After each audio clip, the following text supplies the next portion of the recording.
Hi everyone.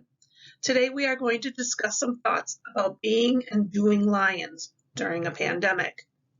My name is Chris Hackett and I am a member of the Landon Falls Lions Club. So a little about my Lions journey. I was born and raised here in Wisconsin, but it wasn't until my husband and I moved to Iowa that I decided to join the organization. So I joined the Dubuque Evening Lions Club in 2015, basically to get involved and to meet people. Through our ministerial journey, we moved through 3 different districts and were a part of 3 different clubs. I held positions at the local, district, and state level. So at our local club level, I've been a vice president and a tail twister. At our district level, I've been an alert chair and a women and family specialist. And at the state level, I served as a trustee for the Iowa Lions Foundation. We moved back to Wisconsin last year and joined our current club. Currently, I work as a lab application analyst for Ascension Technologies, and this past May, I received my master's degree in servant leadership from Viterbo University in La Crosse. This past year has been very interesting, challenging, and has caused us to pause. Pause in gathering with family, for some pause with their jobs or income, and for organizations like Lions, pause in gathering, serving, and fundraising. Now, choosing to take an optimistic approach, could this pause, not the illness, but the pause, be a blessing in disguise? People have spent more time at home, more time with their families, connecting in new and innovative ways. Maybe you took care of some of those home improvement projects, or cleaned out that closet that you've been putting off, or organized those kitchen cabinets. Maybe you took an online class or watched something on TV that you may have never done before. For us as Lions, now is the time for all of us to reach out and hit that reset button. All right, everybody, hold out your reset button. And now we can begin. Let's first re-look at our organization. Why are you a Lion? Did you want to be part of a community of good? 48,000 clubs around the world are filled with people just like you who want to make a difference in their community and world. They want to be part of a solution, always remembering where there's a need, there's a Lion. Everyone has their own reasons for being part of this great organization. As Lions, we hold ourselves to the absolute highest standards in everything we do. Our members and clubs are dedicated to serving others, and it shows. We champion kindness in our communities and actively work to improve the lives of all people. Today, we are going to restate the mission and vision statements of the Lions. These were taken from our Wisconsin Lion website. So please stand if you are able, or for our online friends, sit tall in your seat and recommit yourself to Lions by first reciting the mission statement. Together, to serve our community, meet humanitarian needs, encourage peace, and promote international understanding. That was awesome. And now for our vision statement. Changing lives for the better, being a leader in community and humanitarian service. Thank you for restating these wonderful things. You may be seated. We serve. It's our motto. Leadership that comes with a lion's heart. In his book, Servant as Leader, Robert Greenleaf defines servant leadership. The servant leader is a servant first. It begins with that natural feeling of wanting to serve first. Then conscious choice brings one to aspire to lead. This is sharply different from those who lead first. James A. Autry writes this in The Servant Leader.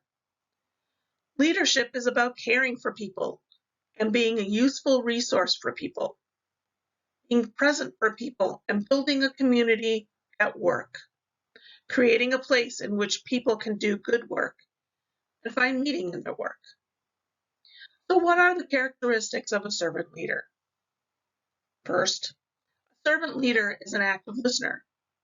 They respond to situations by listening first and encourages thoughtful silence. A servant leader is empathetic. They express unlimited liability for others, accepts and empathizes, never rejects. A servant leader practices self-awareness. They know themselves well and is an active learner. They seek to understand instead of criticize. Servant leader welcomes change. That honest practice of self-awareness that leads us to identify areas of ourselves, our clubs, and our practices that need to evolve, change, and embrace a new direction. A servant leader is a creative forward thinker. While understanding the history of a club's work, they think beyond the right here and now. They are creative problem solvers. A servant leader is a good steward. He or she holds something in trust for the greater good of society. They choose service over self-interest. Being a good steward does not only entail proper use of finances, but also that of people, acknowledging their talents, unique gifts, time, and effort. A servant leader commits to the growth of people. They are committed to and demonstrably foster the personal, spiritual, and professional growth of all members in an organization. They use power ethically. The best test for a servant leader are those being served, while being served, healthier, wiser, freer, more autonomous, and more likely themselves to become servants? What I really enjoy and what I really admire about the servant leadership principles is that they're not just for leaders. They're for every single one of us. Does it sound like you? Does it sound like those leading your clubs? Like those leading our district and our state? Leadership training is available to all Lions. Now is the time to recommit yourself to being a servant leader. So here are some questions for you and your club to look at. A little self-awareness exercise for your club. First, who are we? Today's club is not the same as it was a year ago or even 10 years ago. People and communities are different. There is a reason why your windshield of your car is bigger than your rearview mirror. You can't move your car forward when you're always looking to see what's behind you. So who are we today? In this time and in this moment. Who's in our club? What talents do you bring to the table? What training has been done or could be done? When was the last time your club bylaws were reviewed? Do you have club bylaws? Or the club's mission statement? Might be a really good time to do the inventory of everything the club owns. Next question. What are we doing? What service projects have you done? What fundraising have we done? Fundraising and service are separate entities, but they can be intertwined. This is the perfect time to make sure all your documentation is in order. We all have those people in our clubs who have that tribal knowledge of what projects you do, how something is run, who to contact for whatever. But is it written down? Do you have all those ins and outs written out? Do you have a template, a project plan, or a binder, something that you use for each event to capture all that information? And if you do have something like that, is it complete and up to date? If a person can step into an activity and run it successfully based on those notes, then it is complete. But if you don't have anything like this, now is a good time to start. So here are some ideas. One folder, one binder per event. Contact information, including the chairs and volunteers, timelines, budgets, vendor contact information, pricing, supply costs, and where to get everything. Advertising, where and the cost. venue information, and then some type of after-action recap and ideas for improvement. Third question, who are we serving? Who are the groups that benefit by your service or are the recipients of your fundraising? Are they still relevant? Are there others that need this support? And probably the most important question of this whole exercise is why? Why are you doing what you do? Are the reasons still the same? Show of hands. How many times have you ever heard the phrase, "'cause we've always done it this way"? That's not good enough anymore. Figure out the why. Now is the time to redefine your club. So let's do a show of hands. If your club is meeting at all, raise your hand. All right, if you're meeting, are you meeting in person only? Online only? Or both, online and in person? If you are not meeting at all as a club, then it's time to start meeting. So you may need to look at the location of where you're meeting. You may not have any control if your normal meeting place is shut down for COVID. You may have to change locations to accommodate social distancing, numbers, and any technology needs. So what's your plan B? If you don't have a plan B, maybe it's time to start formulating one. So, we are social beings. We need human contact. We need to be in community with one another. Clubs need to meet, whether it's in person or online, and there are ways to make both happen. So set your calendar, be flexible, and now is the time to revisit our meetings. Who would have even thought a year ago that we would be holding a Lions event with folks who are not even here in this room?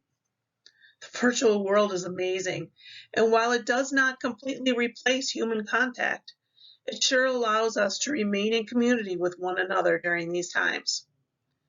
This pandemic has forced businesses, churches, families, and clubs to connect within this virtual world. Folks who have resisted learning technology in the past can now click and join a Zoom meeting. And I'll admit, sometimes technology can be very scary. You may think you don't have the right equipment or are afraid to click the wrong button and get disconnected. You don't know how to mute yourself. Give yourself some grace. Everyone is on a learning curve. Stay with it.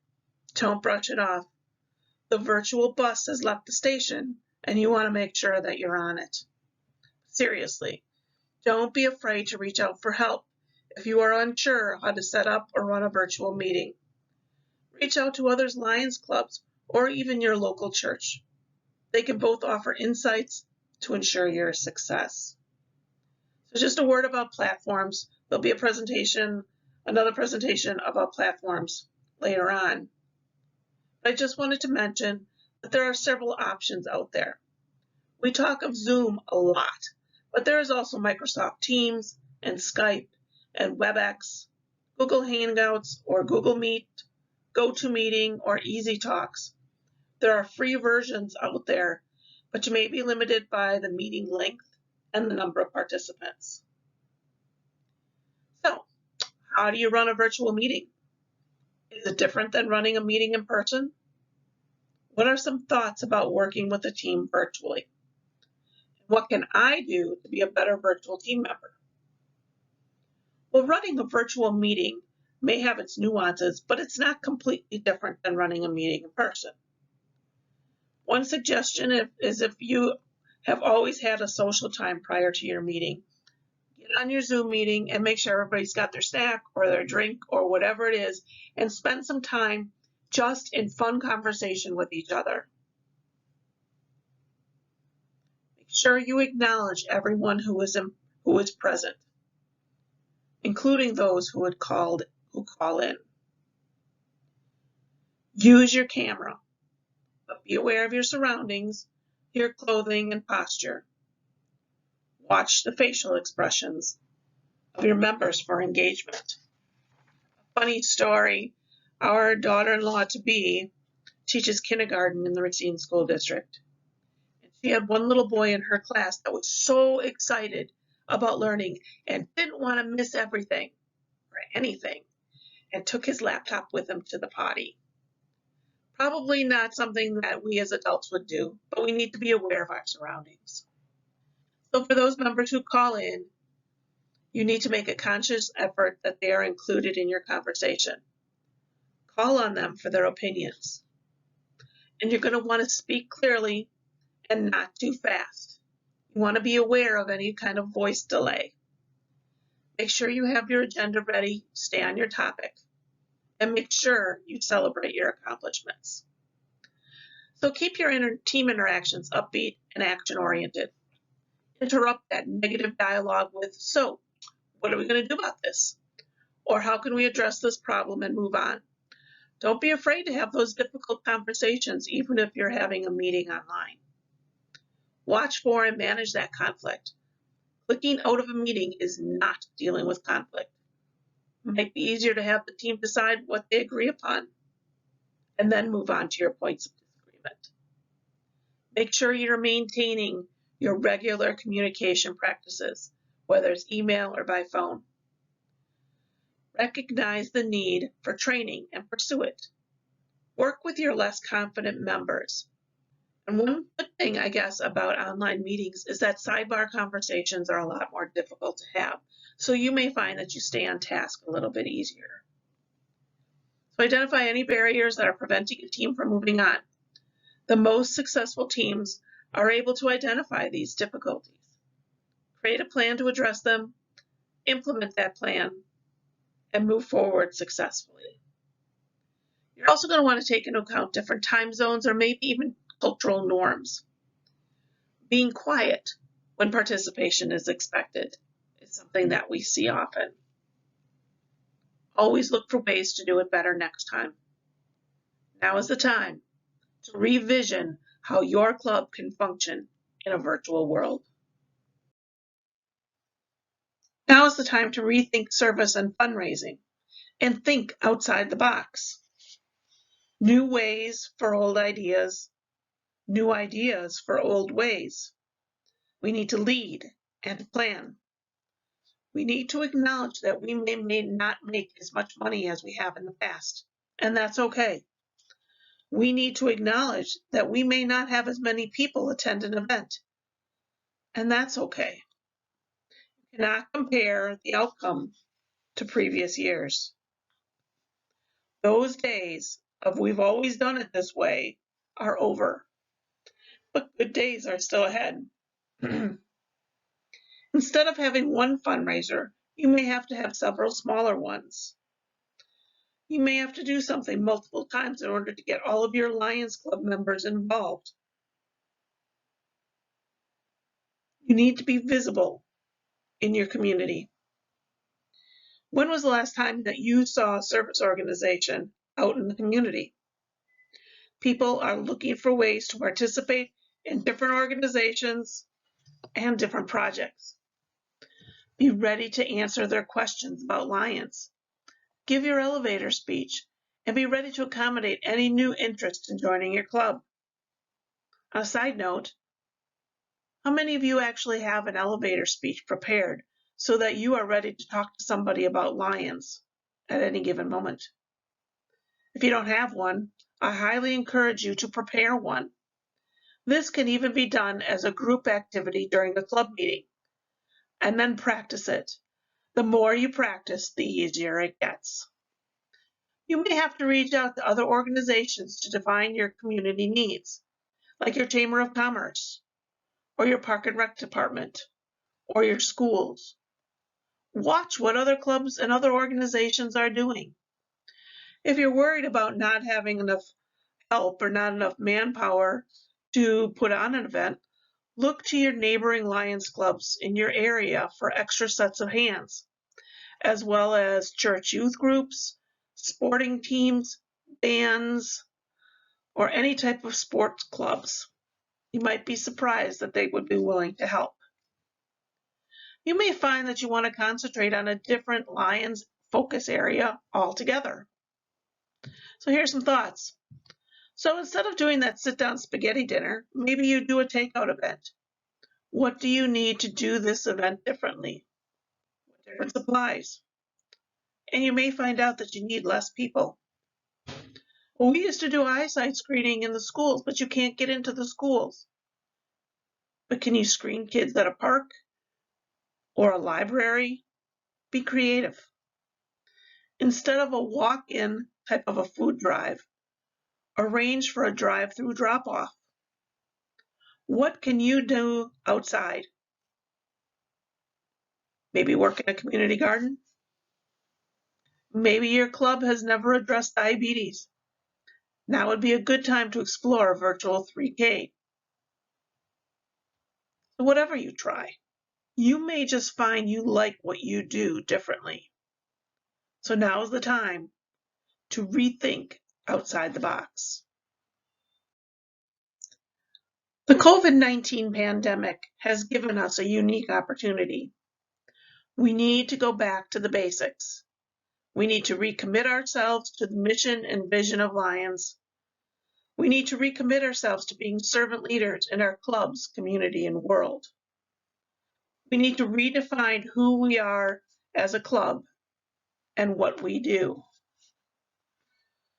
We need to revisit how we meet and be in community with one another. We need to revision how we can use technology to move forward. We need to rethink how we serve others and fundraise for our causes. Finally, we need to restart doing and being Lions. Is everybody ready? Reset button. Let's go.